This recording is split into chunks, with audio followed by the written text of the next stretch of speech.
So the classes are generally based around a kind of a mix of theory and practice. So about half of any given class, I'd say, is practice, which is, I think, for me, it's a very good methodology because it allows you to kind of do your own reading in your own time and then put it to the test in the classroom, which is quite effective because you can see where you've gone right and where you've gone wrong before the exam or the assessments actually happen. When here now in Masters, I have we have projects to do. We have deadlines. We have to meet deadlines. We have essays to write. We have different things to do.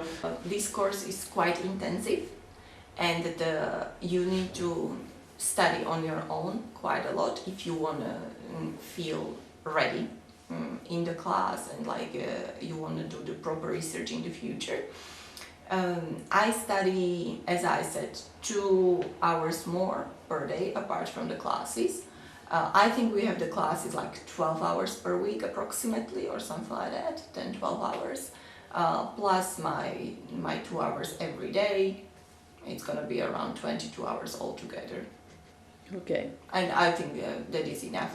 Of course, I'm not talking right now about the exam period and the assignments and all of those. But just to get ready, just to keep being on the track in the class. So in my case, studying 20, 30 hours per week, including the classes that we had at university, was more than enough, especially if we paid attention in classes. There are times that the workload becomes quite a lot and quite hard to handle.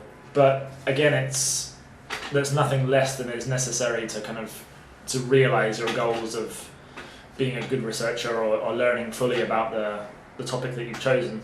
At the beginning, I was a little bit stressed that I'm not able to read so much, that quantity of articles, and they were scientific articles that are actually difficult to read if you don't know and you don't have previous experience.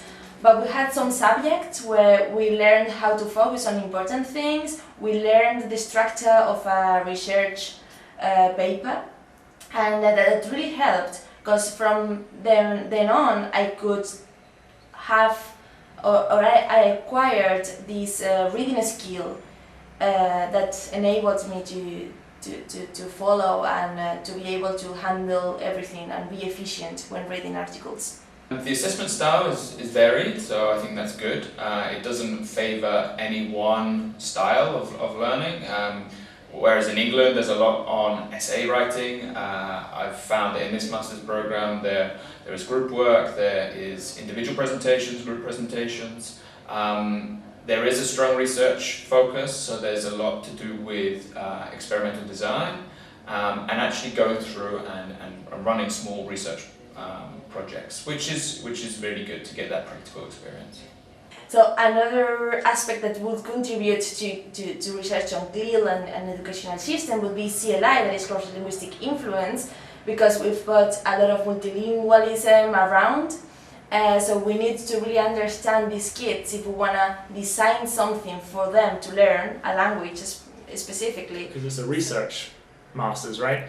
So this is kind of good because instead of being a theory-based master's, it's theory and research, because you can't really go and conduct any research without having a solid grounding in the theory beforehand.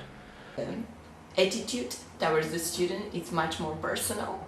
The classes are much more interactive. And in England it was completely different. We had the assignments, for example, just the essays. And to write an essay, you cannot learn that much because you can find a lot of information in the internet, etc., etc. So I preferred studying in Spain, especially at the University of Barcelona, because of this reason. How do I study for exams? As a Spaniard would say, somos una piña. So, well, we study together. Well, yeah, of course, you can study on your own, but what we do, we have the student sessions and the group works and all of those, and I think this is a brilliant way because you can get the feedback from your classmates as well. You can get new ideas, you can add some ideas to make the contribution. So I think this is the best way to learn. Oh right, yeah. Well, in this course, I think the class size has a lot to do with this, because there's only between 20 and 30 students on the course, it really kind of lends itself to students scaffolding and kind of negotiating ideas between themselves and helping each other out, which is probably my favourite aspect of the course actually, is that if you don't know the answer to something, someone will, or you'll work it out together between the two or the three of you, which is a really positive aspect of this course. The study sessions that us as classmates organized, and we met for most of the exams that we had, or even stuff whenever we felt lost, we just hung out and we talked about the problems and we reviewed basically everything. Each of us prepare a certain topic, or do a revision of a particular article, and then we get together, we share ideas. We've developed a really nice group this year. It's a small class, so and we're all from lots of different countries.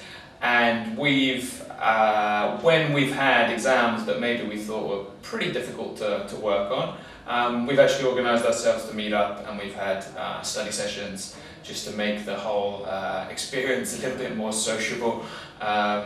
And so yeah, in preparation for exams, partly I go over my notes, just as you would for any exam, and I particularly find it useful discussing and talking about different aspects of the exam, because everybody from classes maybe takes something a little bit different, so coming together and sharing those points has certainly helped us.